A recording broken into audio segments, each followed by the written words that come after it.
बोलती पुस्तके. ज्यांना वाचनाचा नाद त्यांना बोलती पुस्तके घाली साद. आमचं चॅनल सबस्क्राईब करा आणि सबस्क्राईब करायला इतरांनाही सांगा. नमस्कार श्रोते मित्र हो. बोलती पुस्तके सादर करीत आहे लेखिका नीलम मानगावे लिखित एक कथा, फक्त 5 दिवसात. ती दोघं हनीमूनला निघाली होती. म्हणजे रात्रीच्या ट्रॅव्हल्सनी जाणार होती. कालच दोघांचं लग्न झालं होतं. त्याला अजून 24 ताससुद्धा झाले नव्हते. सगळंच विचित्र, अनपेक्षित, न पटणारं झालं होतं. आपलं लग्न झालंय यावर तिचा तर विश्वासच बसत नव्हता. कसं शक्य आहे? असं कसं झालं? आपण लग्न झाल्याचं स्वप्न तर बघितलं नाही ना? की हा एखाद्या नाटकाचा भाग होता? लुटुपुटीचं किंवा भातुकलीच्या खेळातलं लग्न झाल्यासारखंच वाटत होतं तिला. काल सकाळी 7 वाजेपर्यंत काहीच नव्हतं. आपण रोजच्यासारखी एक मुलगी होतो. 20 वर्षांची मुलगी, कॉलेजला जाणारी, हसणारी, खेळणारी, बडबडणारी, अल्लडपणा जपून असलेली एक मुलगी होतो. आणि संध्याकाळी 7 वाजता एकदम लग्नच. बायको, सून, काकी, वहिनी, काय काय नाती चिकटली मला. असं कधी लग्न होतं? काल सकाळी 8 वाजता फोन आला. आम्ही मुलगी बघायला येत आहोत, तेही अर्ध्या तासात. म्हणजे पोहे वगैरे काही करू नका, फक्त चहा करा. फार तर बिस्किटच द्या चहा बरोबर, फक्त मुलगी दाखवा. घरातले एकदम तयार. स्थळ आलं की दाखवा. आपली सोय गैरसोय, घरातल्या अडचणी याचा काही विचारच नाही. हा काय प्रकार? दारातली शेळी विकायला काढावी, कुणी गिराईक आलं की बघा, दारातच बांधली आहे शेळी. एवढ्या सहजपणे मुलगी दाखवायला बाबा तयारच. तिने अक्काण तांडव केला. बाबा, आत्ता? एवढ्या सकाळी? ही काय मुलगी बघायची वेळ झाली?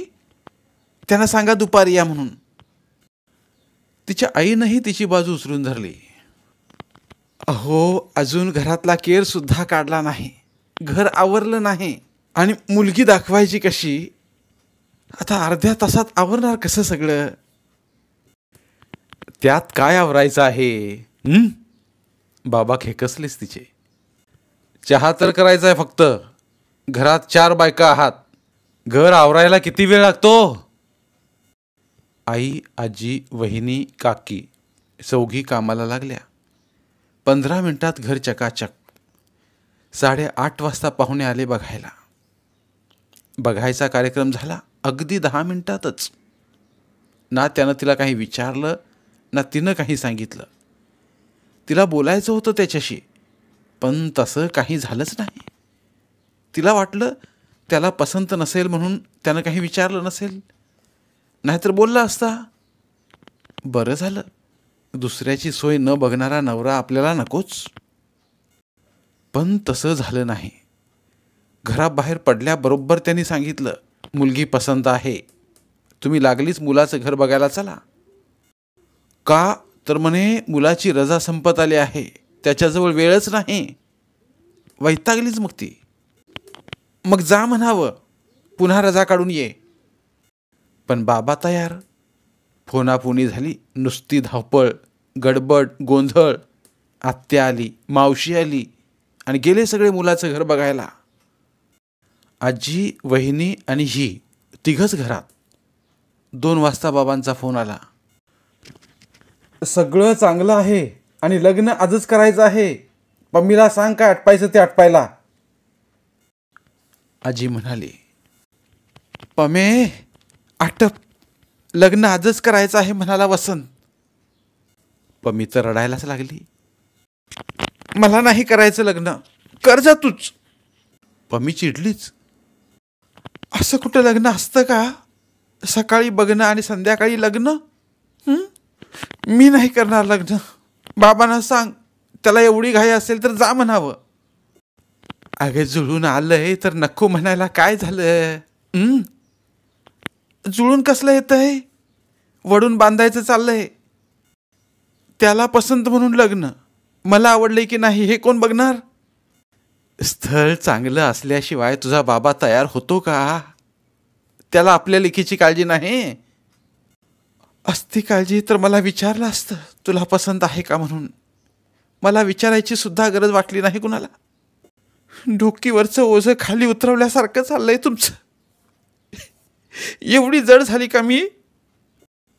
पमी रडायलाच लागली.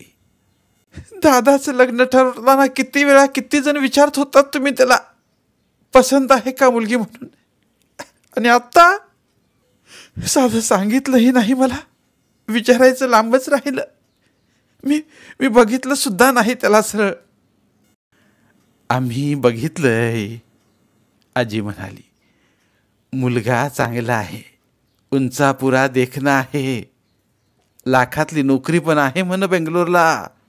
आणखी काय हवं? मी बोलले पण नाही त्याच्याशी. बोलायला कशाला पाहिजे? तुझा बा जन्मेपर्यंत आमचं बोलणं झालं नव्हतं एकमेकांशी. आमचं काय राहिलं? झका झाला की नाही संसार?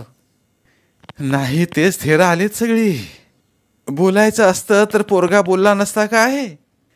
त्याला बोलायची गरज वाटली नाही, आणि तुला काय पडलंय? तेच म्हणते मी.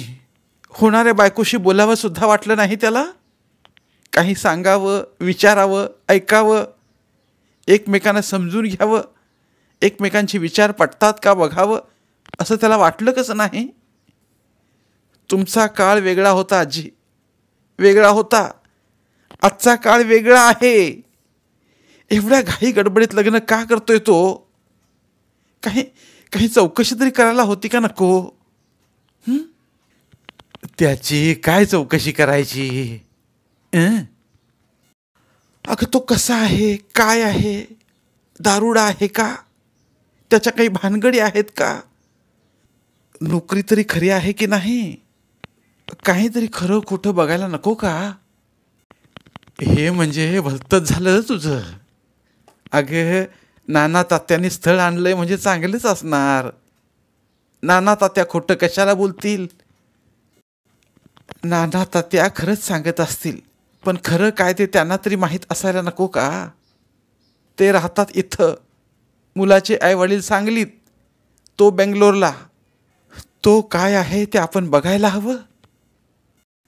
एकीकडे आजीबरोबर ही वाद घालत होती, तर तिकडून सारखे फोनवर फोन. लग्न ठरवायला बसलोय, बोलणी करतोय, लग्न ठरवतोय, आणि लग्न ठरलं एकदाचं. मग काय सारख्या सूचनाच. हे घ्या, ते घ्या, यांना सांगा, त्यांना सांगा, पमीला घेऊन 4 वाजेपर्यंत या, संध्याकाळी 7चा मुहूर्त आहे, त्याआधी विडा हळद वगैरे व्हायला पाहिजे, लवकर या. कुणी भांडी खरेदीला गेलं, तर कुणी कपडे खरेदीला गेलं, कुणी मणी मंगळसूत्र आणायला गेलं. पार्लर बिर्लर कुठलं काय, कुणाचं तिच्याकडे लक्षच नव्हतं. लग्न तयारीत कुणी तिला जमेतच धरलं नव्हतं. 2 मैत्रिणी आल्या, त्यांनी तिला तयार केलं. कपडे गोळा करेपर्यंत तिची दमछाक झाली. 2 तासात सगळी तयारी झाली, अगदी युद्ध पातळीवर, आणि 3 वाजता वऱ्हाड निघालं. कुणाचा ना कुणाचा सारखा मोबाईल खणखणत होता. अजून का आला नाहीत? कुठंपर्यंत आलात? हे आणलं का, ते आणलं का? पमीला तर आपण आपल्या लग्नाला चाललोय की दुसऱ्याच्या लग्नाला चाललोय हेच समजत नव्हतं. आणि 7 वाजता लग्न झालं. यादीवर शादी. शिरा भात खाऊन 9ला वराड गेलं सुद्धा परत. लग्नगर रात्रभर जागच होतं. पहाटे पहाटे डोळा लागला. 7 वाजता पाठ राखणीला राहिलेल्या मावशीनं उठवलं. जेवण झाल्यावर तिनंच सांगितलं, आज तुम्ही दोघं हनीमूनला जाणार आहात. पमी गडबडली. अजून ती लग्नातून सावरली नव्हती तर लागलीच हनीमून. ती मावशीला म्हणाली, हनीमूनला जायची काय गडबड आहे? तू सांग ना मावशी त्यांना, आणखी 4 दिवसानं जा म्हणून. अगं आपण कसं सांगणार? तू आता त्यांची झालीस म्हणजे तुमचा हक्क संपला? तिचे डोळे डबडबले. तसं नाही ग, पण उत्साहानं तो चाललाय बायकोला घेऊन तर नको कसं म्हणणार. शिवाय हनीमूनला असंच जातात हल्ली, त्यात जगावेगळं काय. हो, पण ओळख सुद्धा नाही ग त्याची. त्याची नव्हे, नवऱ्याची. मावशीनं चूक दुरुस्त केली. तेच ते, नवऱ्याची. अजून बोलणं सुद्धा नाही झालं आमचं, आणि एकदम हनीमूनला कसं जायचं अनोळखी माणसाबरोबर. ती मावशीला विनवीत होती.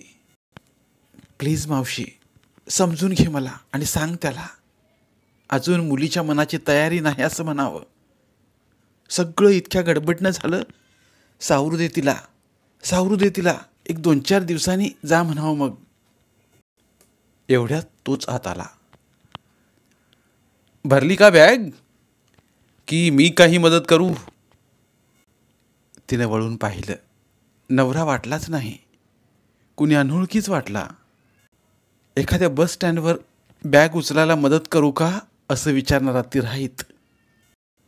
तो आत येताच आले ग असं म्हणून मावशी बाहेर सरकली. ती बसलेल्या कॉटवर तो तिच्याजवळच बसला. म्हणाला, छान आहेस, आवडलीस मला. तिच्या कपाळावर बारीकशी आठी उमटली.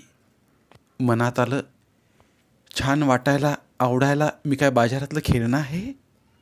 आवडलं आणि आणलं. पण ती काही बोलली नाही.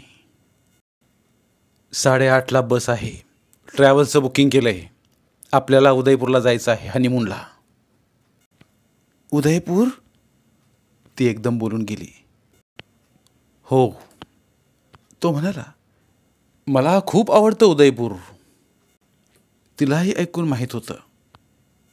उदयपूर म्हणजे लेक सिटी, तलावांचं गाव, जागोजागी लहान मोठी तळी, अनेक राजवाडे असलेलं सुंदर शहर. पण मी काय म्हणते, बोलता बोलता अडखळी ती. काय, त्यानं विचारलं. तशी धीर एकवटून ती म्हणालीच, आणखी 8 दिवसांनी गेलं तर नाही का चालणार. नाही म्हणजे आपण एकमेकांना ओळखत सुद्धा नाही अजून. त्यासाठीच तर जातोय आपण, एकमेकांना ओळखण्यासाठीच, पूर्णपणे समजून घेण्यासाठी. तो हसला. तिला हसायला नाही आलं. तरी पण गेलो असतो नंतर. मूर्ख आहेस का तू, लागली जाण्यातच मजा असते, थ्रिल असतं. लग्न म्हणजे थ्रिल थोडंच असतं. ती मनातच म्हणाली, लग्न म्हणजे नव्या आयुष्याची सुरुवात असते. लग्न म्हणजे मिलन असतं 2 मनांचं आणि मग शरीरांचं. ते अद्वैत असतं, एकमेकांना समजण्याचं आणि समजून घेण्याचं. मजा ही नंतरची गोष्ट असते. काहीच मिळतं जुळतं नसेल तर मजा कशी येणार. पण ती काही बोलली नाही. आणि मी बुकिंग केलंय तिथलं, त्याचं काय. बुकिंग कसं काय केलं, ती आश्चर्यानं म्हणून गेली.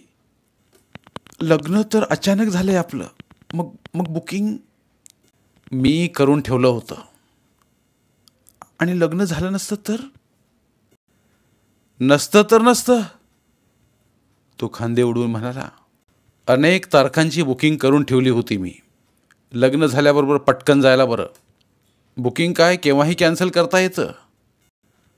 बरं ते राहू देत, पटकन बॅग भरून घे. वेळेआधी अर्धा तास निघायचं आहे आपल्याला, म्हणजे 8ला जायचं आहे घरातून. आणि दोघांचा प्रवास सुरू झाला, उदयपूरचा आणि वैवाहिक आयुष्याचाही.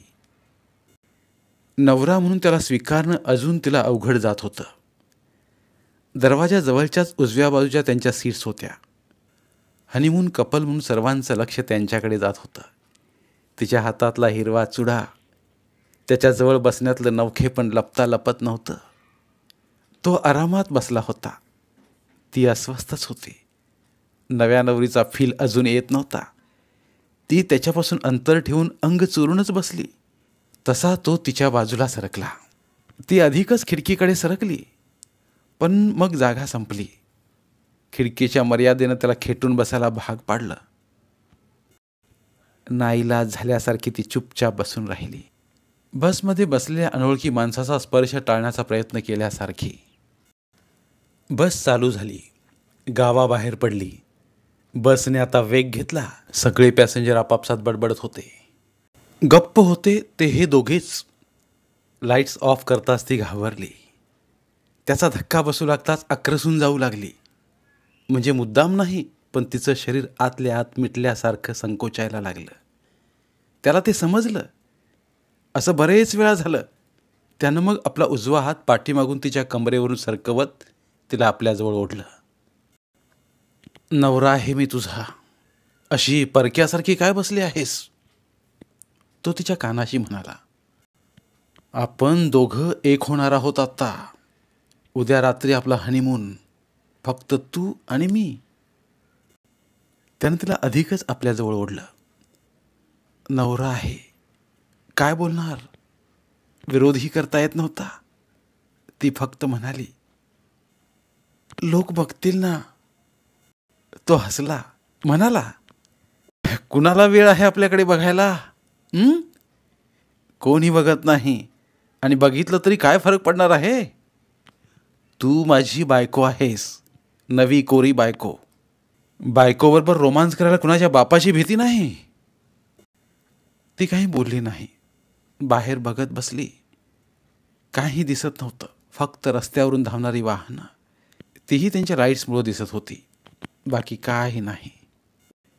त्याने पडदा ओढून घेतला. आता बाहेर बघण्याचा प्रश्नच नव्हता. ती बसून राहिली पडद्यावर नजर लावून. काही बोलत नाहीस तू? तुझ्या मनाविरुद्ध झालंय का लग्न? नाही, तसं काही नाही, ती गडबडीत म्हणाली. हे सगळं इतक्या घाई गडबडीत झालंय की अजून मला ते पचवता आलं नाही. येईल येईल, उद्या रात्रीच पचवता येईल तुला. हसून तो तिच्या शरीरावर रेलला, पण कुठलीच झिंझिनाट आली नाही. उद्या रात्री पटेल तुला आपलं लग्न झालेलं. याला दुसरं काही सुचतच नाही की काय? ती आक्रसली. त्याला ते जाणवलं. तो म्हणाला, कुणी म्हणेल मी तुला पळवून नेतोय की काय? जरा नव्या नव्या बायकोसारखी वाग, नाहीतर मग मला उगीच तुझ्यावर अन्याय केल्यासारखं वाटेल. प्लीज प्लीज असं नको वागू, प्लीज. मनातून तिला कसं तरीच वाटलं. खरंच आपण चांगलं वागत नाही आहोत हे तिला पटलं. वर हसल्यासारखी ओके असं म्हणाली ती. प्रयत्न करेन. त्यानंतर शहाण्या मुलीसारखी बसली. फारसा प्रतिसाद नसला तरी आखडूपणा सोडला तिने. त्याने हात तिच्या मांडीवर ठेवला. तिने तो तसाच ठेवू दिला. एका हॉटेलसमोर बस थांबली. त्याच्या पाठोपाठ तीही खाली उतरली. उतरताना त्याने तिला हात दिला. हसून तिने आपला हात त्याच्या हातात दिला. दोघं हॉटेलमध्ये जाऊन बसले. काय नवीन काय? Honeymoon couple? एका माणसाने विचारलं. कधी लग्न झालंय? कालच, तो म्हणाला. ही माझी बायको. एवढंच सांगून त्याने तिच्या हातावर आपला हात ठेवला. ते पाहताच आगंतुक विचारणारा निघून गेला. कशाला उचापती लागतात कुणास ठाऊक? म्हणे नवीन काय? नवीन असेल नाही तर जुनं, याला काय करायचं? त्याला राग आला. जाऊ दे ना, सहज विचारलं त्यानं, त्यात काय एवढं? ती म्हणताच, तू त्याची का बाजू घेतेस? तो एकदम म्हणताच ती अस्वस्थ झाली. त्याच्या हातात तिनं आपला हात हळूच ओढला. तसा तो म्हणाला, इट्स ओके ओके. त्यानं स्वतःला सावरलं. सॉरी, पण मला नाही आवडत कुणी मध्ये नाक खुपसलेलं. तिचं मन थरारलं. यात नाक खुपसण्याचं काय आहे? एक माणूस दुसऱ्या माणसाशी सहज बोलतो तसं त्यानं विचारलं. त्यात न आवडण्यासारखं काय आहे? पण ती काही बोलली नाही. नाहीतर त्याला वाटायचं दुसऱ्याची बाजू घेऊन ही आपल्याशी भांडते. संसाराची सुरुवात कुठल्या गैरसमजानं नको व्हायला. मात्र कसल्या माणसाशी आपली गाठ पडली आहे याचा तिला अंदाज आला. आपल्याला आता जपून वागायला हवं, जपून बोलायला हवं, किमान पुरती ओळख होईपर्यंत तरी. त्याच्या स्वभावाचा काही अंदाज लागेपर्यंत तरी किमान तिनं मनाशी खूनगाठ बांधली आणि तिचं तिलाच आश्चर्य वाटलं. आपण लगेच असं स्वतःला दुमडून कसं काय घेतलं? 4 अक्षता डोक्यावर पडल्या की माणूस एवढा लवचिक होतो? मग हाही होईल लवचिक, बदलेल. आपल्याला तेवढा वेळ द्यायला हवा. रात्रभरचा प्रवास, खेटून बसलेले दोघे, तरुण शरीर, नाही म्हटलं तरी तरल हळवेपणाचा तरुण स्पर्श होऊ लागला. तिचा तर पहिला वहिला पुरुष स्पर्श. कालच झालेलं लग्न आणि आता आपण हनीमूनला चाललोय. गंमतच वाटत होती तिला. सगळं कसं भराभरा पिक्चर फॉरवर्ड केल्यासारखं चाललं होतं. कसा असेल आपला नवरा? कसा असेल त्याचा स्वभाव? आपल्या दोघांचं जमेल का? बेंगलोरमध्ये फ्लॅट आहे म्हणे. बेंगलोरबद्दलही तिला आकर्षण होतंच. त्याला जास्त रजा नाही, म्हणजे हनीमून नंतर आम्ही दोघं बेंगलोरलाच राहणार. नवं गाव, नवा संसार, नवं घर. घर सजवायची तिला हौस होतीच, पण शिकण्याची हौस जास्त होती. BSc पूर्ण करून पुढं शिकायचं होतं तिला, पण BSc सुद्धा पुरं करता आलं नव्हतं याची खंत वाटत होती तिला. 2nd इयरचा रिझल्ट लागला होता. 3rd इयर पुरं करण्याची संमती दिली होती म्हणे. बाबांनी सांगितलं होतं तिला जेवढं शिकायचं आहे तेवढं शिकायला त्याची काही हरकत नव्हती म्हणे.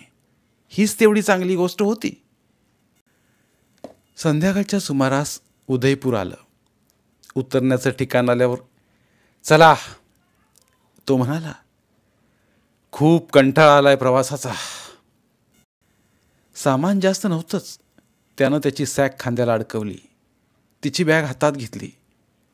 चल. ती त्याच्या पाठोपाठ खाली उतरली. रिक्षानं दोघं एका लॉजवर आले. लॉज कसला? चांगला राजवाडाच होता तो. मोठी इमारत, समोर मोठी जागा, लॉन, कारंज, फुलांची झाडं, झुला, मुलांसाठी झोपाळा, घसरगुंडी, दुसऱ्या बाजूला निळाशार स्विमिंग टँक. काउंटरवर जाऊन खोली ताब्यात घेतली. 3ऱ्या मजल्यावरची खोली. एका माणसानं रूमचा दरवाजा उघडून दिला. दुसऱ्यानं बॅग आणली. केवढी मोठी रूम! ती एकदम म्हणाली, मस्त आहे रूम. आवडली? पाठीमागचा दरवाजा बंद करून त्यानं एकदम मिठीतच घेतलं तिला. एका हाताचा विळका घालून 5 फुटी आरशासमोर आणून उभं केलं. पाठीमागे होताच तो. तिच्या खांद्यावर हनवटी ठेवून म्हणाला, बघ कशी मस्त जोडी दिसते. बघता क्षणी आवडलीस मला तू. प्रेमातच पडलो म्हण ना. मी आवडलो की नाही तुला? चला, काहीतरीच काय. ती हसली. लाजून त्याच्यापासून लांब जाऊन उभी राहिली, त्याच्याकडे बघत. अगं मीच बोलतोय, तू काही बोलतच नाहीस. बोल ना. विचार काही. विचारू? विचार. तुम्ही ड्रिंक्स घेता? चायला विचार म्हणताना हे विचारावं? त्यानं मनातच शिवी हसडली. या बायकांना दारूचं वावडं का गुणाच ठाऊक. पण एका क्षणाचाही विलंब न लावता तो म्हणाला, घेतो, पण क्वचित, कधीतरी. म्हणजे पार्टी वगैरे असेल तर, किंवा मित्रांनी फार आग्रह केला तरच. एका क्षणात उत्तर दिलं म्हणजे खरंच असेल असं तिला वाटलं, तरी चेहरा उतरला. एक बारीकशी अटी पडलीच, ते त्याच्या नजरेतून सुटलं नाही. तुला आवडत नाही का ड्रिंक्स घेतलेलं? खरं सांगायचं तर नाही आवडत, पण एखाद्या वेळी चालेल. पण काय? त्या दिवशी मला त्रास द्यायचा नाही. म्हणजे स्पष्ट कसं बोलायचं आता? तिच्यासमोर प्रश्न पडला. मात्र तो चटकन म्हणाला, समजलं. म्हणजे त्या दिवशी तुझ्याजवळ यायचं नाही. कबूल, एकदम कबूल. पहिल्या रात्री दिलेली ही गिफ्ट समज. ओके? तिला बरं वाटलं. ती हसली. तिला आपल्या जवळ घेऊन तिच्या ओठावर आपले ओठ ठेवले. तिला धरूनच त्यानं गॅलरीचा दरवाजा उघडला आणि काय वाव म्हणून ती बघतच राहिली. समोर मोठाच्या मोठा तलाव होता. मध्ये शोपीस ठेवल्यासारखी देखणी इमारत, रंगीबेरंगी लाईट्स, त्याचं पाण्यात पडलेलं चमचमतं प्रतिबिंब ती पाहतच राहिली. किती सुंदर आहे ना राजवाडा. आता लॉज आहे तिथं. महाग असेल नाही? फार नाही, फक्त माझ्या महिन्याच्या पगारात 2 दिवस राहता येईल. एवढाच महाग? ती खळखळून हसली. अरे च्या, तुला हसायला येतं होय? ती आणखीच हसली. चल पडूया जरा आता, बरं वाटेल. तो बेडवर आडवा झाला. मी फ्रेश होऊन येते. ती बाथरूममध्ये गेली. आंघोळ करूनच बाहेर आली. तो बघतच राहिला. उठून तिला मिठीत घेऊन त्यानं बेडवर आणलं. ती घाबरली. नाही नाही, नको प्लीज, आता लागलीच नको. नाहीच ग, तो म्हणाला. आत्ता नाहीच. हनीमूनला आलोय आपण. 2 पोरं घेऊन फिरायला नाही आलो. पोरं बाहेर खेळतायत तोवर उरकून घ्यायला. घाबरू नकोस. आवर तुझं.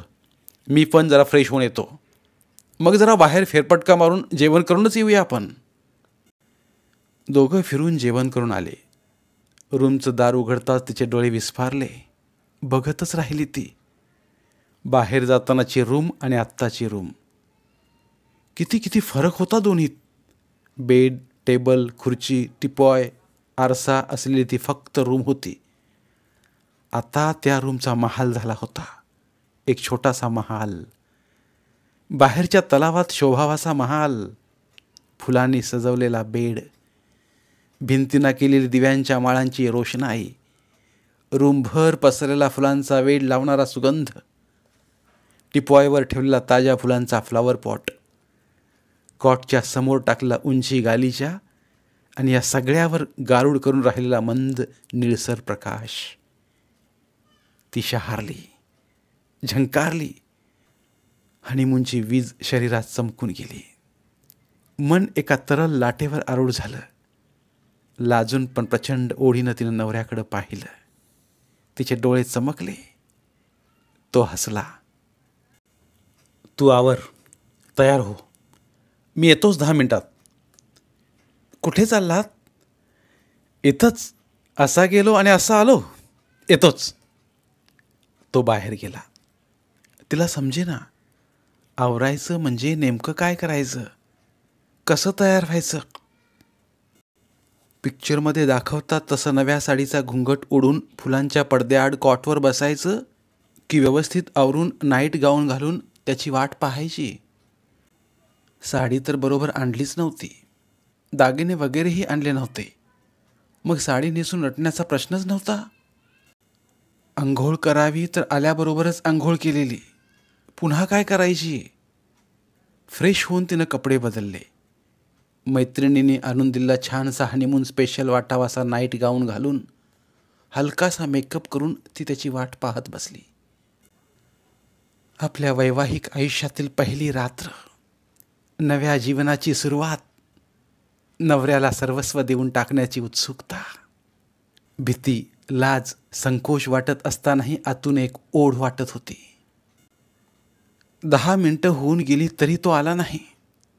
मोबाईल लावला तर म्हणाला, येतोच 5 मिनिटात. 5 मिनिटं करता करता तास होऊन गेला तरी त्याचा पत्ता नाही.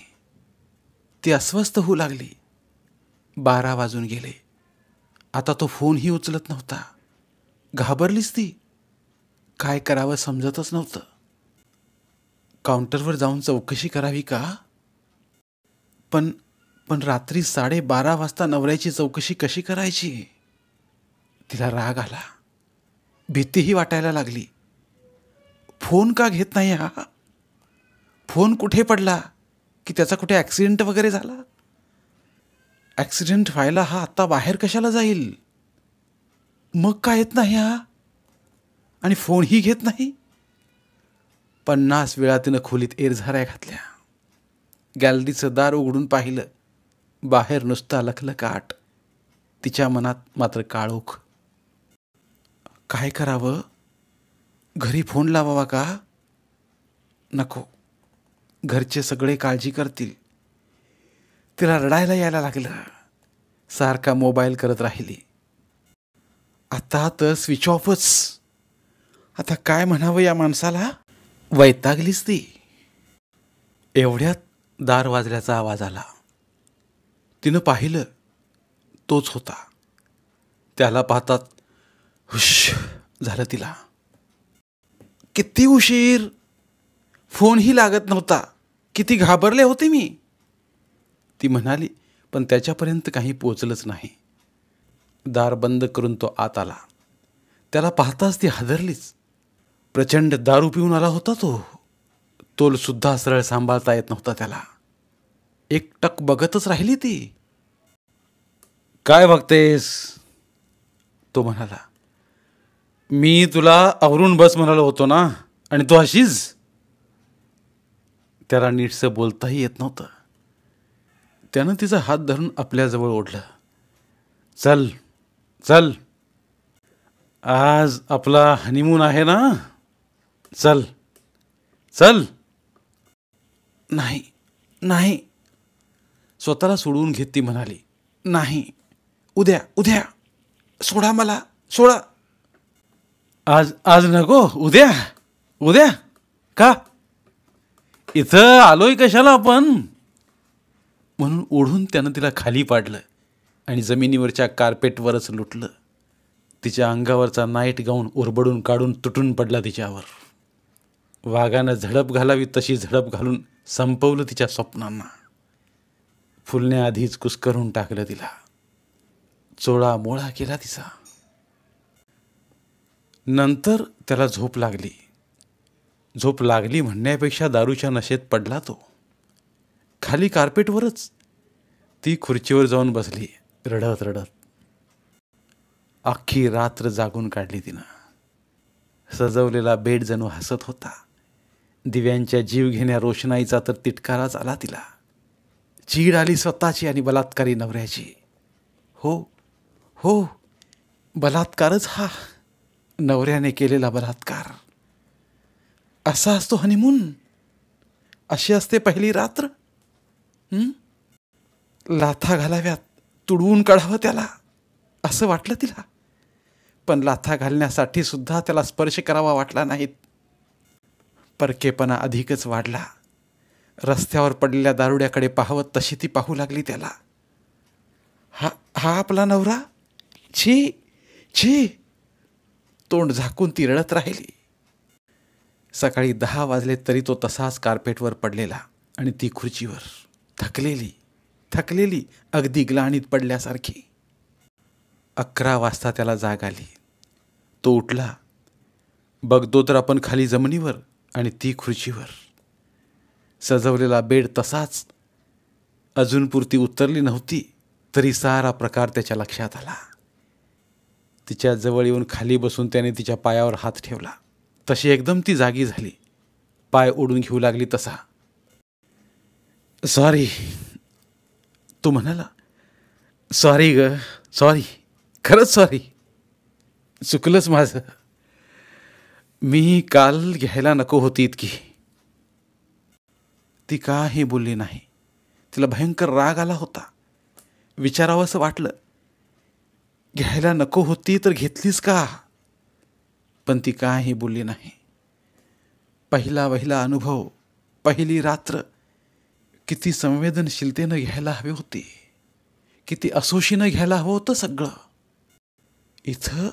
इथं तर सगळं ओरबाडणं झालं. पहिला अनुभव असा, एखादा बॉम्बस्फोट व्हावा तसा तिच्या मनात एक स्फोट झाला. पहिला अनुभव आपला हे खरं, पण याचा पहिलाच कशावरून? तसं असतं तर त्यालाही संकोच वाटला असता.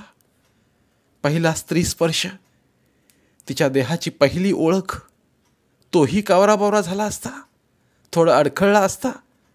पण इथं ते काहीच नव्हतं. सगळं धुंदीत, नशेत, पण तरी सराईतपणे केलेल्या बलात्कारासारखं केलं त्यानं. म्हणजे म्हणजे त्याचा हा पहिला अनुभव नव्हताच.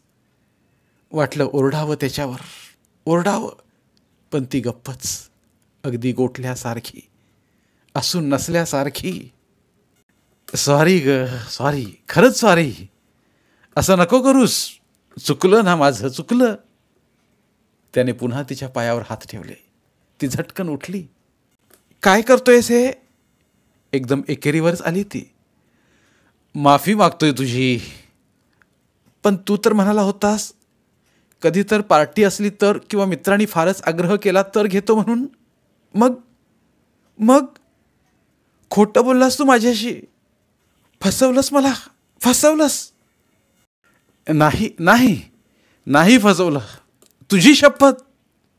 खोटं बोललो नाही मी, आणि तुला फसवलंही नाही मी. मित्राने आग्रह केला म्हणून घेतली. कुठल्या मित्रांनी? इथं कुठे आले तुझे मित्र? अगं मित्र सकाळी झालेत. म्हणाले, लेका लग्न झालं, हनीमून करतोयस, आम्हाला पार्टी तरी दे. नाही म्हणता आलं नाही मला. पार्टी दिली आणि पार्टीत घेतली. जरा जरा जादाच झाली. किती खरं किती खोटं कुणास ठाऊक, ती मनात म्हणाली. कसा विश्वास ठेवायचा याच्यावर? विश्वास ठेव माझ्यावर, तो खजील झाल्यासारखा म्हणाला. खरंच मित्रांना पार्टी दिली आणि मग थोडी मीही घेतली. तू बोलला नाहीस पण मित्र आल्याचं? आज सकाळी झाले ते, पण मला माहीत नव्हतं ते. मी सहज बोलता बोलता बोललो होतो उदयपूरला हनीमूनला चाललोय म्हणून, तर ते आपल्या आधीच पोचले इथे. कसा विश्वास ठेवू मी? ती रडायलाच लागली. ए रडू नको ना प्लीज, प्लीज. मी काय करू म्हणजे तुझा विश्वास बसेल? सांग सांग. तू तू तू सांगशील ते मी करायला तयार आहे. मग चल आत्ता आपण परत जाऊया, मला घरी जायचंय. घरी? काय हे? घरातले काय म्हणतील? त्यापेक्षा मला एक संधी दे. मी चांगलं वागीन. कालची रात्र आज भरून काढीन, सगळं तुझ्या मनासारखं. मग तर झालं. ही सजवलेली रूम अशीच राहू दे. हां, अशीच. समज आपण काल नाही आज आलोय, आणि आज आपला हनीमून आहे. कसं समजू मी? अजून मी कालचं विसरले नाही, त्यातून बाहेर आले नाही मी. ते काही नाही, आपण परत जाऊया आज, आत्ता, प्लीज. नाही नाही नाही, मी पाया पडतो तुझ्या, पण अशी शिक्षा मला देऊ नकोस. आयुष्यभर मला त्रास होईल त्याचा. त्यापेक्षा एक संधी दे, एक संधी दे. आजची रात्र अविस्मरणीय करीन मी. तेव्हा प्लीज प्लीज जायचा विषय काढू नकोस. फार तर उद्या सकाळी जाऊया ना आपण. तिचे दोन्ही पाय त्याने हातात धरले. तू माफ केल्याशिवाय मी पाय सोडणार नाही. तिला समजत नव्हतं काय करावं. त्याचं हे रूप खरं की काल रात्रीचं खरं, काही समजत नव्हतं. मनात आलं, माणूस चुकतो, एक संधी द्यायला हवी याला. पिलेल्या माणसाला काय समजतं? पण पिलेला माणूस सराईतपणे बलात्कार कसा करू शकतो? बायको असली म्हणून काय झालं? असं असं वागावं त्यानं? शी, पाय सोड माझे. ती उठली. आधी मला माफ कर, माफ कर, मग सोडतो. त्याच्या डोळ्यात खरंच आर्जव दिसत होतं. मनात आलं, हा खरं बोलत असावा. जाऊ दे, माफ करूया याला. Sorry sorry. तो पुन्हा म्हणताच, ठीक आहे, ती म्हणाली. पण उद्या सकाळी जायचं हे नक्की? अगदी नक्की, आय प्रॉमिस.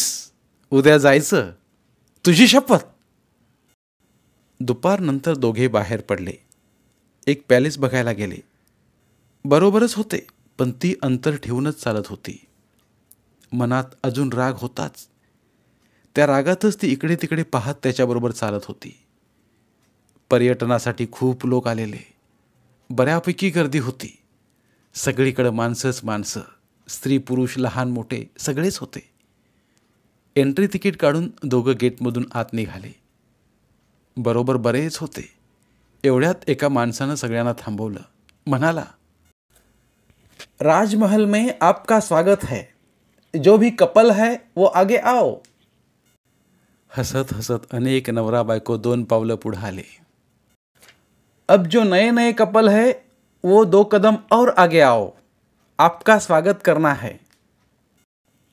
चल चल पुढे, तो म्हणाला आणि तिचा हात हातात घेतला.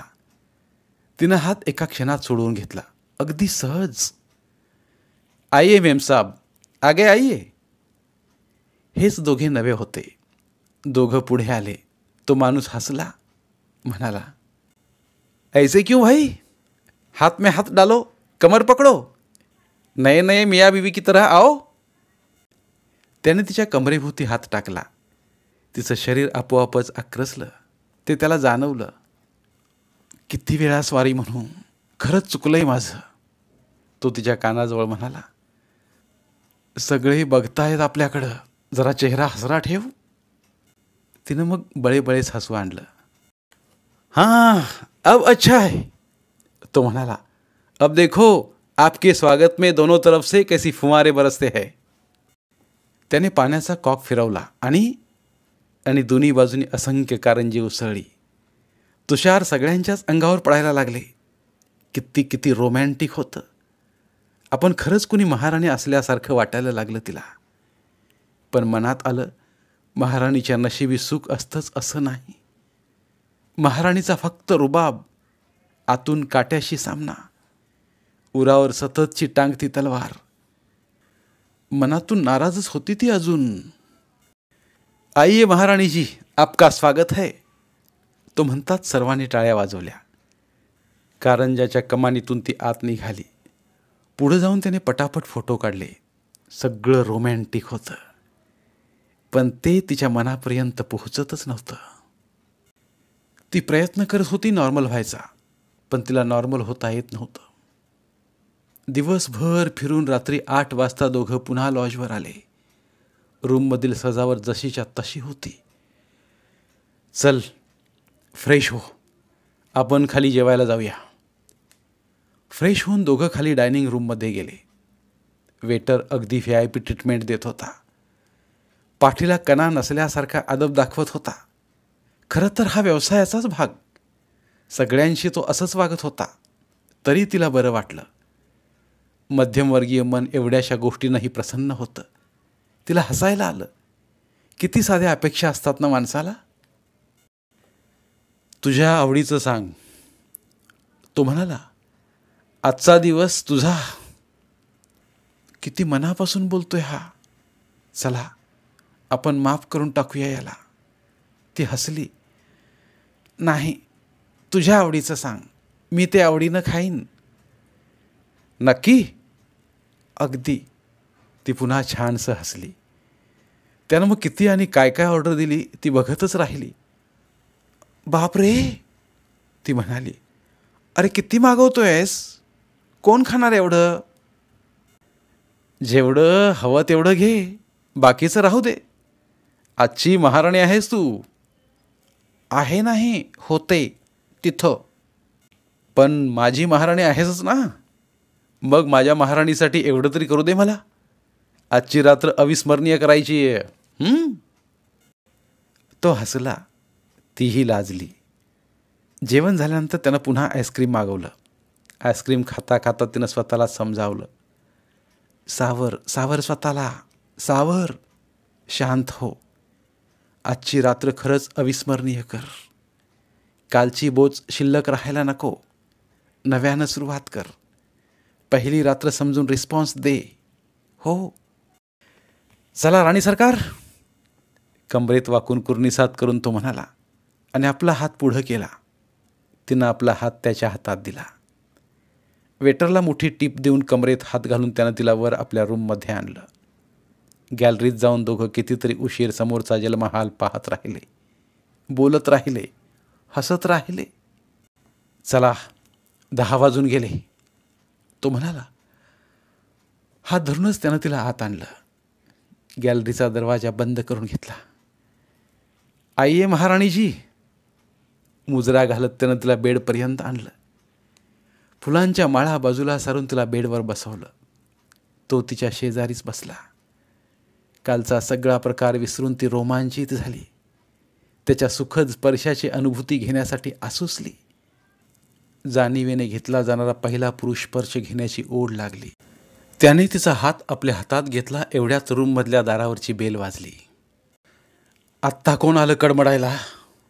नाराजीनंच तो उठला. कौन है? त्याने आतूनच विचारलं. साहब आपका कॉल है. बाहेरून उत्तर आलं. मेरा कॉल? त्याला आश्चर्य वाटलं. मोबाईल असताना काउंटरवर कोणी फोन केला.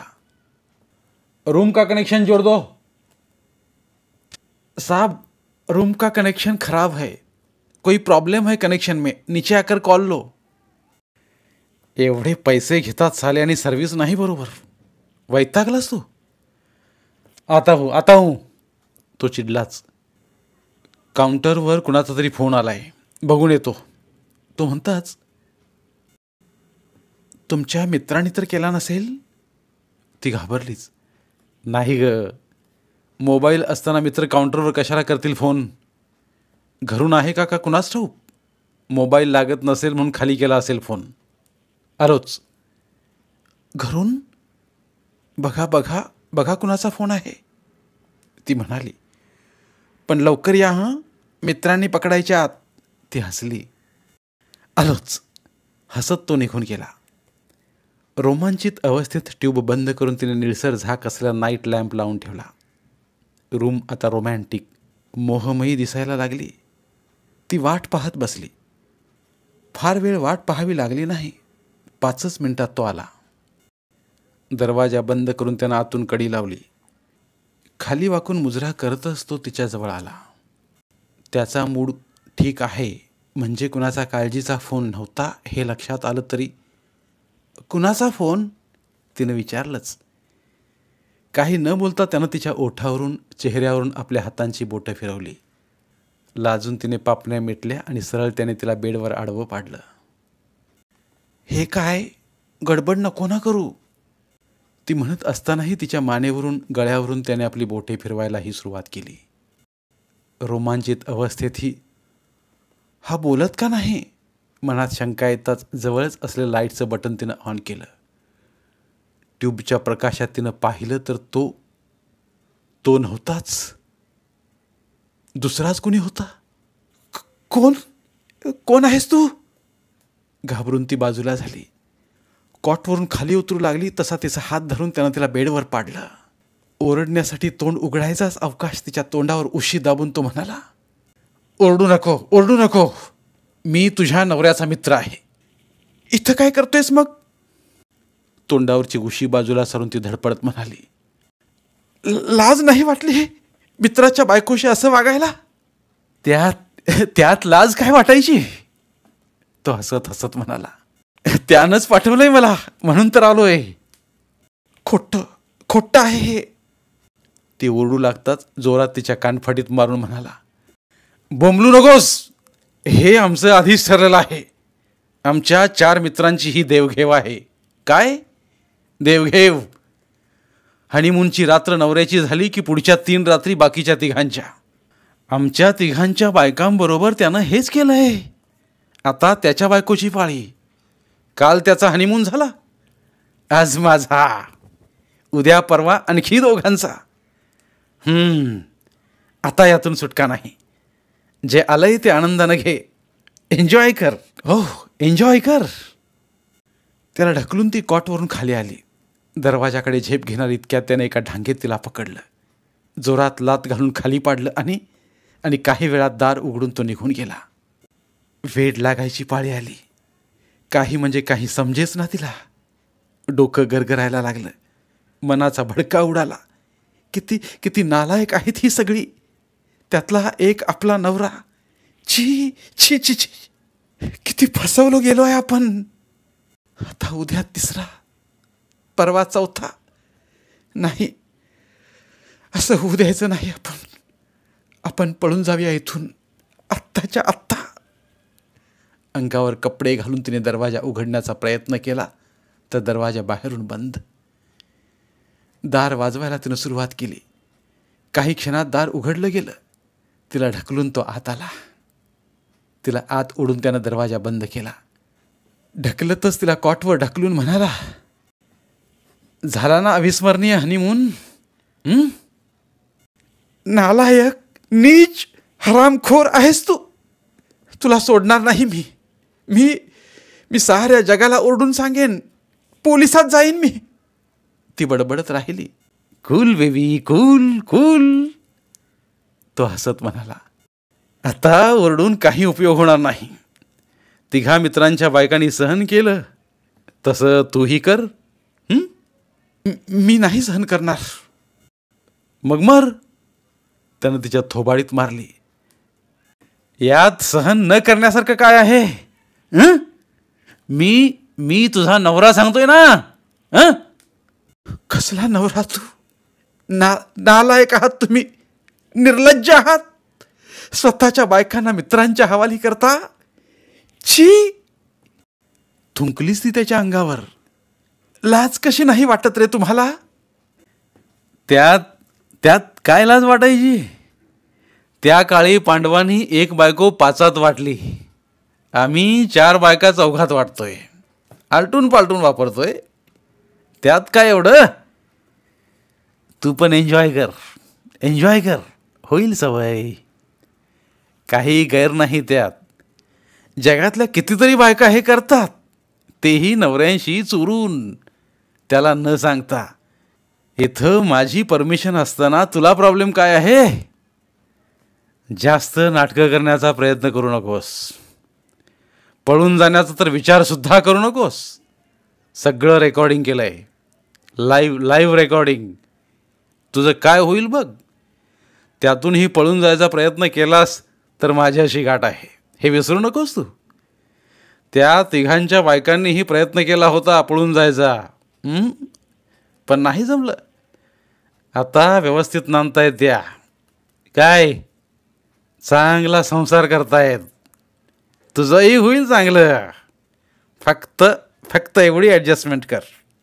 म्हणजे करावी लागेलच तुला. पुन्हा तिच्यावर जबरदस्ती करून तिचा हात हातात घेऊन तो झोपला. ती रात्रभर जागीच. उठायचा प्रयत्न केला की त्याच्या हाताची पकड घट्ट होऊ लागायची. काय करावं, कसं पळून जावं, कशी सुटका करून घ्यावी, तिला काही समजत नव्हतं. सहजासहजी पळून जाणं शक्य नव्हतं. तिघांचा पहारा असणार, ते पळून जाऊ देणार नाहीत. आता डोकं वापरूनच काहीतरी करावं लागेल. दुसऱ्या दिवशी सकाळी 10 वाजता उठून तो बाथरूममध्ये गेला. बाहेर तिघं आहेत. दार उघडताच तिघं आत येतील. तेव्हा पळून जायचा प्रयत्न करू नकोस. हे सांगायला तो विसरला नाही. तो बाथरूममध्ये जाताच तिने आपल्या पर्समधून मोबाईल काढला, तर मोबाईल बंद. बॅटरीच काढलेली त्यानं. एवढा नालायक माणूस आपला मोबाईल कसा चालू ठेवेल? चरपडत मोबाईल पर्समध्ये टाकून ती गप्प बसली. नाश्ता त्याने रूममध्येच मागवला. नाश्ता वेटरने नव्हे तर त्याच्या एका मित्राने आणून दिला. तिने काही खाल्लं नाही. नको तर राहू दे. किती दिवस उपाशी राहशील? घे, खा. पळून जायला शक्ती तर नको. खा.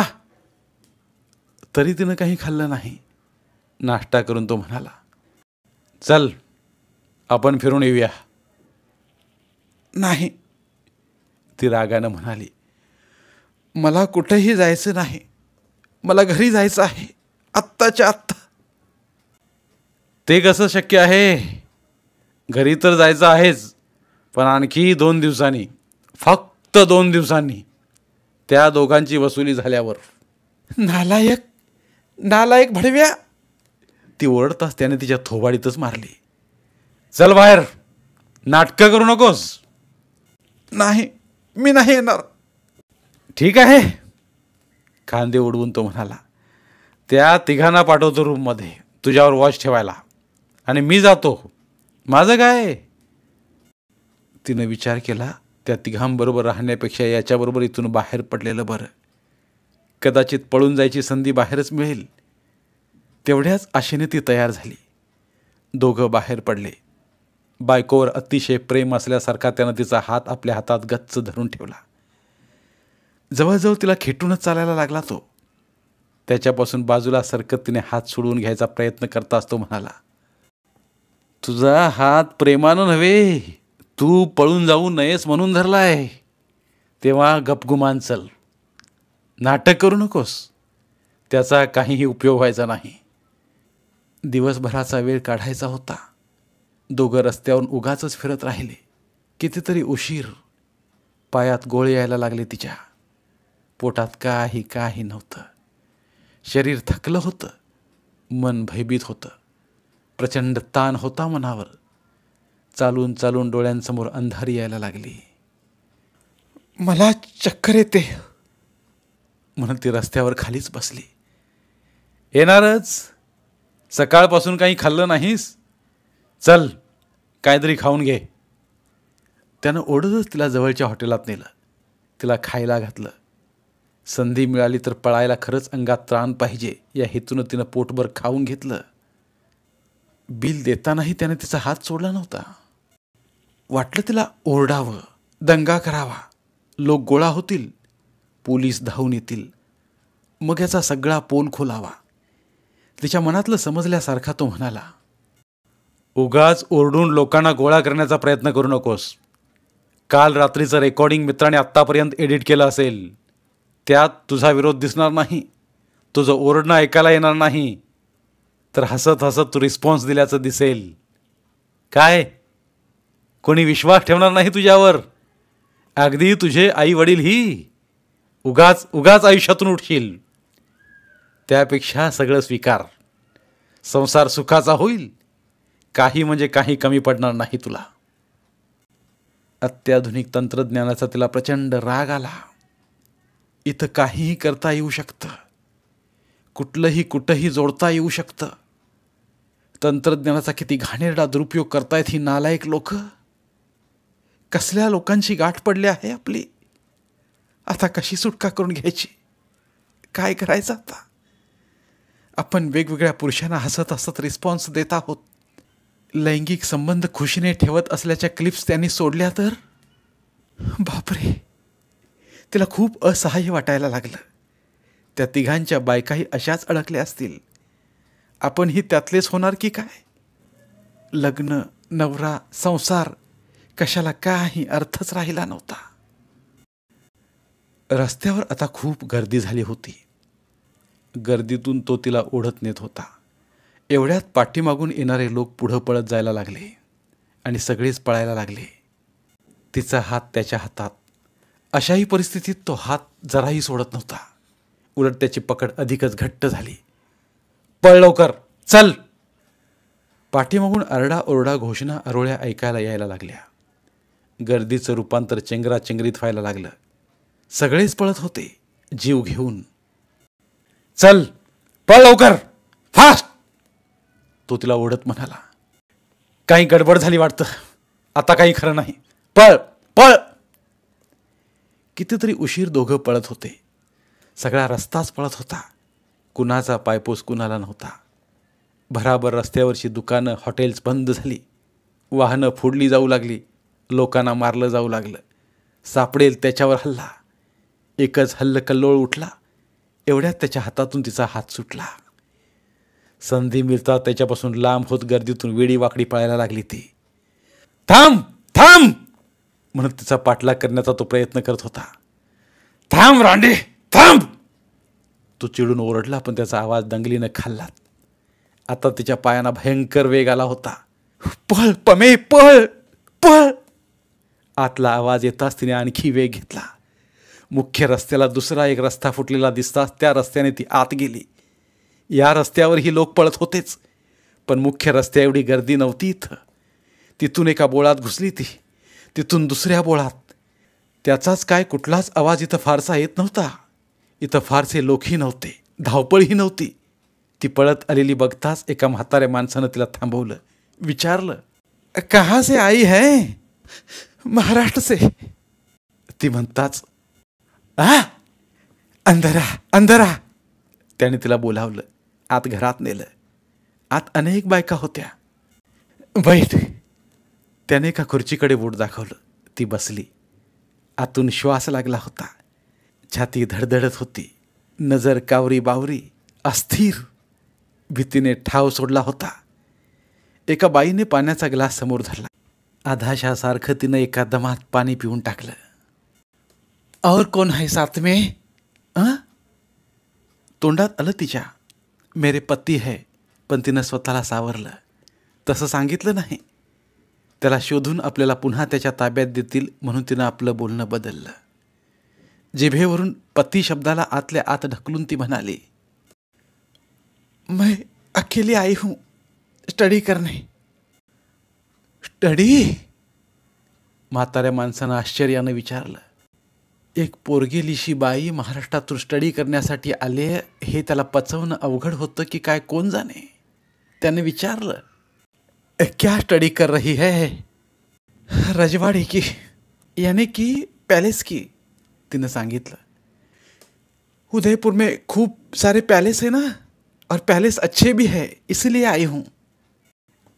कब आई बेटी? एका बाईने विचारलं. आज ही आई हूं. कुछ किया भी नहीं तो ये सब हो गया. मेरा जी घबरा रहा है, मैं वापस जाऊंगी. ती मनापासून म्हणाली. ती घाबरल्याचं दिसतच होतं. मैं जाना चाहती हूं. तिने विचारलं. कोई ट्रैवल बस मिलेगी? हाँ मिलेगी, पर आज नहीं. आज तो सब बंद हुआ होगा. दुसऱ्या एका बाईनं म्हटलं. कल जाना, कल तक तू यहाँ रह सकती है. ती मग तिथेच राहिली. रात्री उशिरापर्यंत TV चॅनल्सवरून दंगलीच्या बातम्या दाखवल्या जात होत्या. लोकांना मारलं जात होतं, तुडवलं जात होतं. भोसकाभोसकी चालू होती. सगळीकडे रक्तपात चालू होता. आपला नवरा कुठं दिसतोय का? ती डोळे फाडून बघत होती, पण कुठेही त्याची झलक दिसली नाही. त्याचं काय झालं होतं कुणास ठाऊक. त्याचा विचारही तिला नको होता, पण सारखा सारखा तोच आठवत होता. कुठे असेल तो? आपल्याला शोधत असेल की पळून जाऊन लॉजमध्ये जाऊन बसला असेल? कुठं दंगलीत तर सापडला नसेल? अनेक लोक मेले त्यात हा.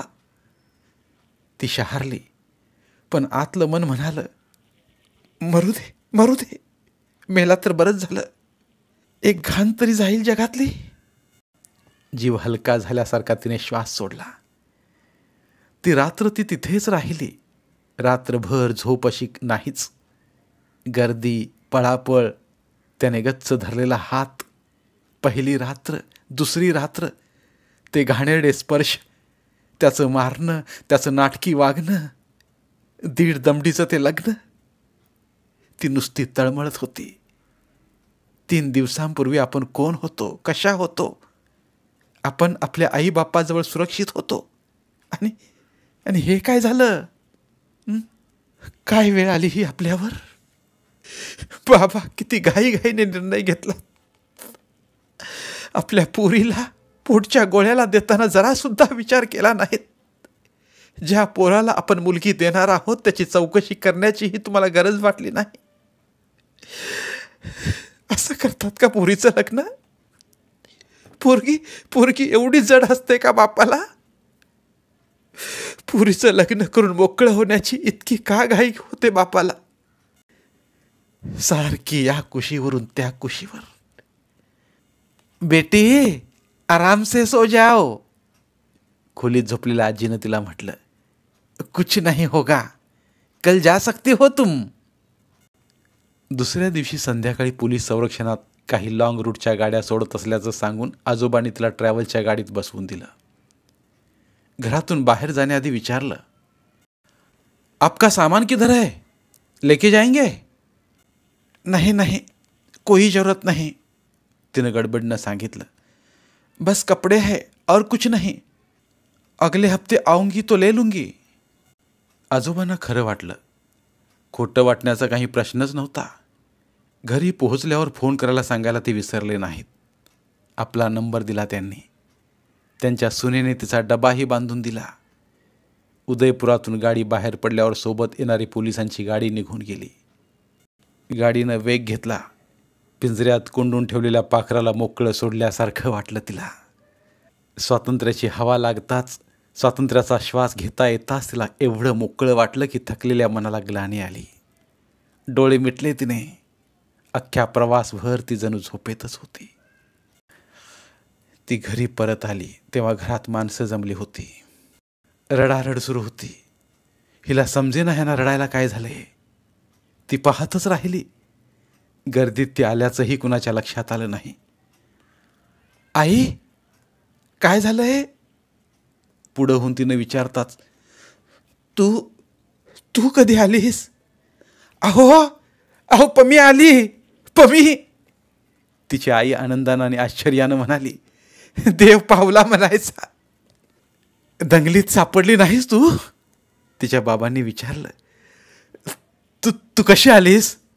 तुला काही त्रास झाला नाही ना? ते नंतर सांगते. मला सांगा तुम्ही रडत का होतात सगळे? आणि घरात एवढी माणसं का जमलीत? अगं, तुझा नवरा दंगलीत मेला म्हणे तू. काय? ती आश्चर्यानं म्हणाली, पण मनात कुठंतरी सुटकेचा आनंद निश्चितच झाला होता. तो कुणालाही दिसू नये अशा बेतानं ती म्हणाली, गेला? हो बाई, गेला म्हणे. तिच्या आईनं रडत सांगितलं. त्याच्या खिशात तुम्ही उतरलेल्या लॉजचं कार्ड होतं म्हणे. त्यावरून पोलिसांनी शोध घेतला आणि हॉटेलमध्ये चौकशी केली. हॉटेलवाल्यांनी बरोबर एक बाई असल्याचंही सांगितलं. म्हणजे तूच. पण तुझा पत्ता लागला नाही म्हणे त्यांना. आम्हालाही तुझा फोन लागत नव्हता. तर काय करावं, कुणाला विचारावं काही समजत नव्हतं. तो दंगलीत सापडला तेव्हा तू कुठं होतीस? आता काय सांगायचं आईला? हिच्यासमोर प्रश्न पडला. ती एवढंच म्हणाली, दंगल उसळल्यावर आमची ताटातूट झाली. मी इतकी घाबरले होते की मिळेल त्या गाडीनं परत आले. बरं झालं परत आलीस, पण नवरा गेला की ग तुझा? आई गैवरली. आईच्या गळ्यात पडून ती ओक्साबोक्षी रडायला लागली. सगळ्यांना वाटलं नवरा मेल्याचं ऐकून ती रडते. चला, आपल्याला त्यांच्याकडे जायला पाहिजे, तिचे वडील म्हणाले. त्याचे भाऊ वगैरे गेलेत उदयपूरला म्हणे. हिला घेऊन जाऊया आपण. थँक गॉड, ती मनातच म्हणाली.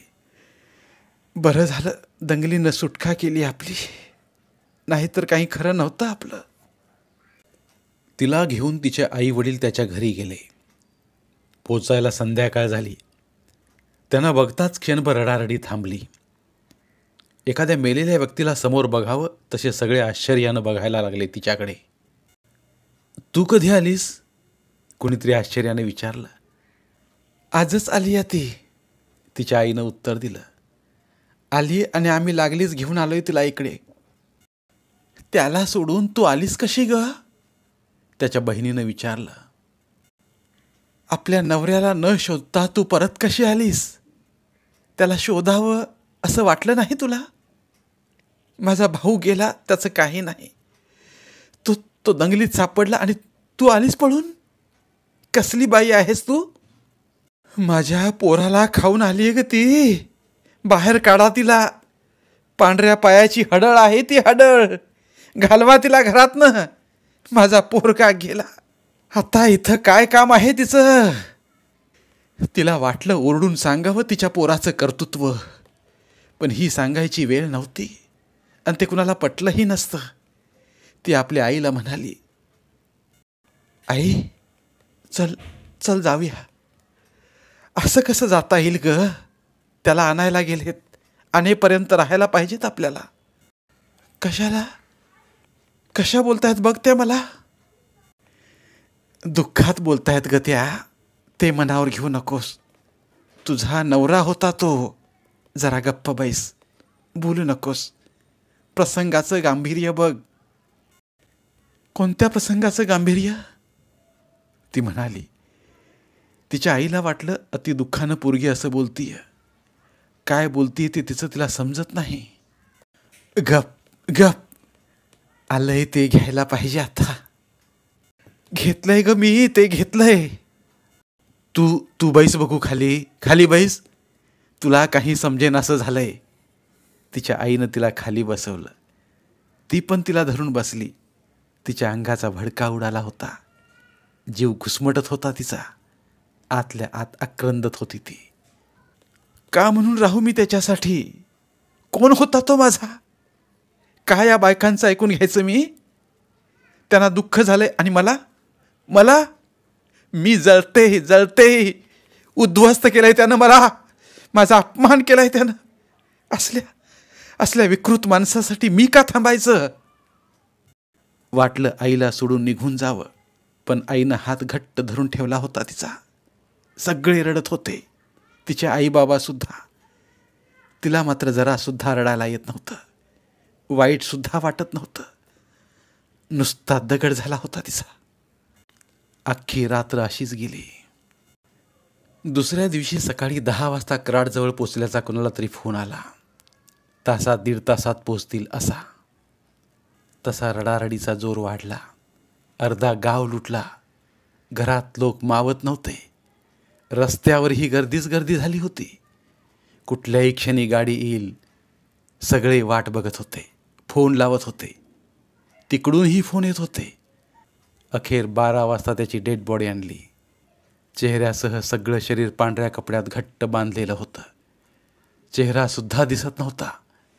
बाहेरच्या खोलीत डेड बॉडी ठेवली. गर्दी एवढी वाढली की लोक एकमेकांच्या अंगावर पडायला लागले. त्याची आई त्याला मिठी मारून रडत होती. बहिणीनं पायावर लोळण घेतली. वडील हंबरडा फोडत होते. लोक बॉडीला नमस्कार करून जात होते. कुणीतरी आरती करून आणली. सगळ्यांनी त्याला ओवाळलं. रडणं आता टिपेला पोहोचलेलं. बाहेरची तयारी झाल्यावर बॉडी उचलण्याआधी कुणीतरी तिला म्हणालं, नमस्कार कर पुरी, पाया पड त्याच्या. दुसरा आवाज आला, मरणाच्या खाईत सोडून आलीस त्याला, जीव अडकेल तुझ्यात. चुकलं म्हण त्याला, माफी माग त्याची. खरं आहे, माफी माग. चुकलं म्हण त्याला. नवऱ्यासाठी जीव द्यायचा सोडून पळून आलीस, चुकलं म्हण. तिच्या मनाचा भडका उडाला. काय म्हणून माफी मागू मी त्याची? माझं काहीच चुकलं नसताना चुकलं का म्हणायचं मी? चुकीचं तो वागला, अन्याय माझ्यावर केला आणि पुन्हा क्षमा मी मागायची? का ह्या नालायक माणसाची माफी मागायची मी?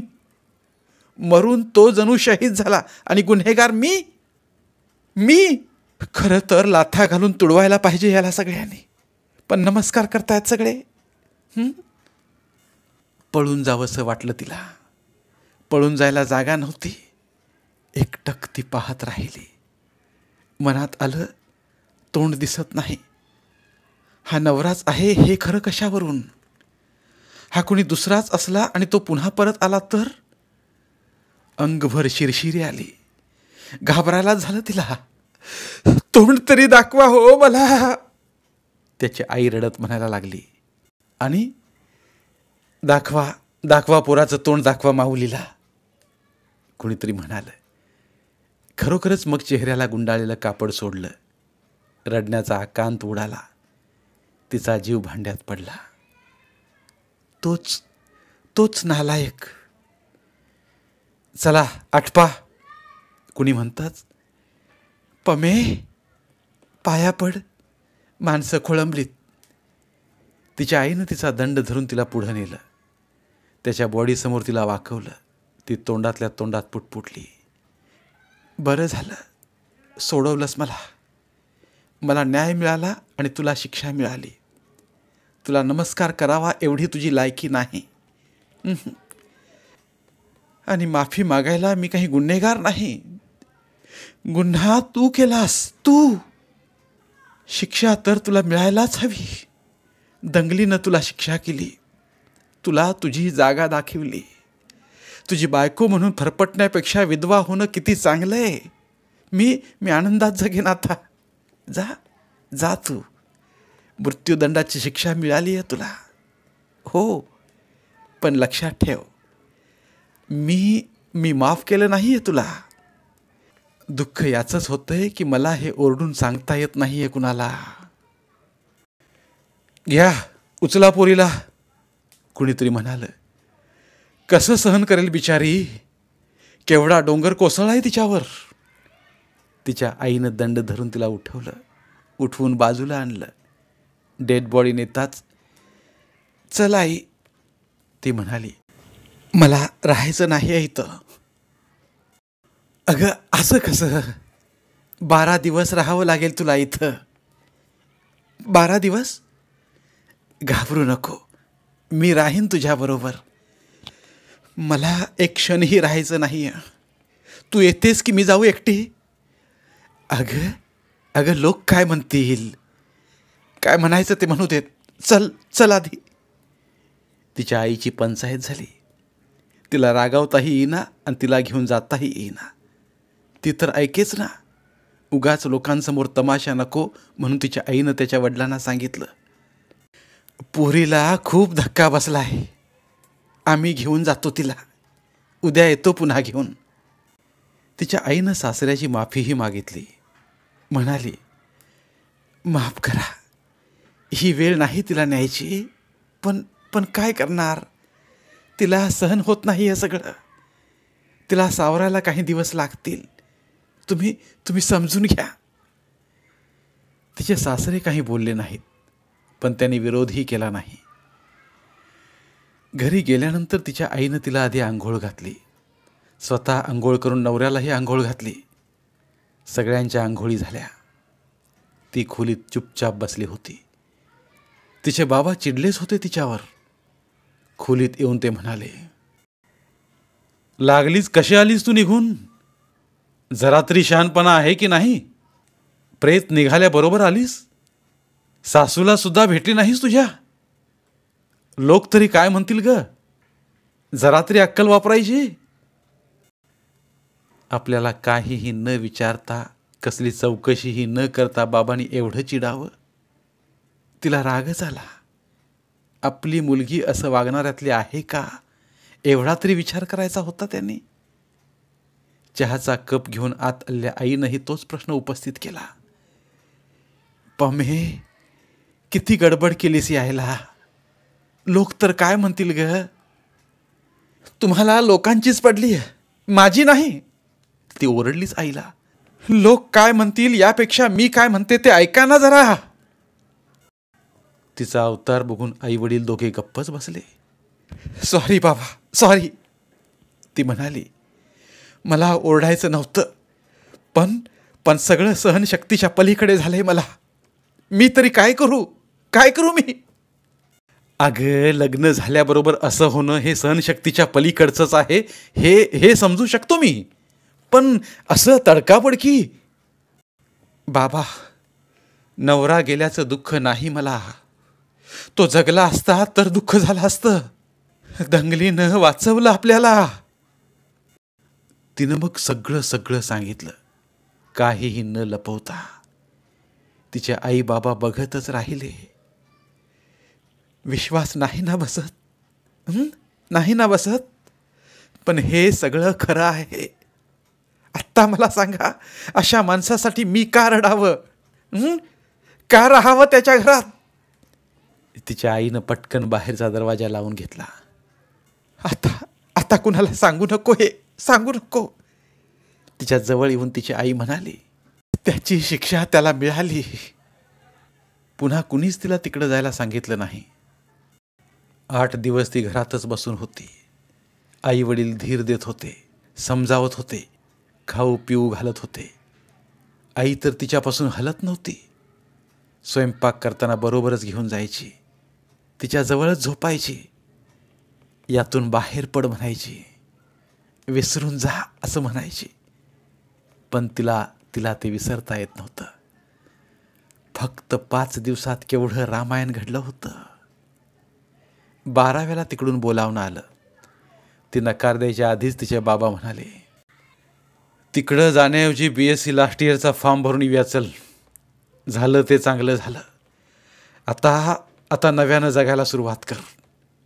खूप मोठं आयुष्य आहे अजून. खूप खूप शिक. आपल्या पायावर उभी राहा. मी पाठीशी आहे तुझ्या. घाई गडबडीत निर्णय घेऊन खूप मोठी चूक केली मी. मला मला माफ कर मला. तिघांचेही डोळे भरून वाहत होते. आता काही बोलायची गरजच नव्हती. धन्यवाद. पुन्हा भेटूया एका नवीन कथेसह. मराठीतील प्रतिभावंत लेखकांचं साहित्य, कथा, कादंबऱ्या ऐकण्यासाठी आमचं बोलती पुस्तके हे चॅनल सबस्क्राईब करा. आणि मराठी साहित्याचा प्रसार करण्यासाठी प्रत्येक मराठी माणसाला सबस्क्राईब करण्यासाठी आवाहन करा. आणि बोलती पुस्तके या साहित्य चळवळीत सहभागी व्हा. आपले पुन्हा एकदा धन्यवाद.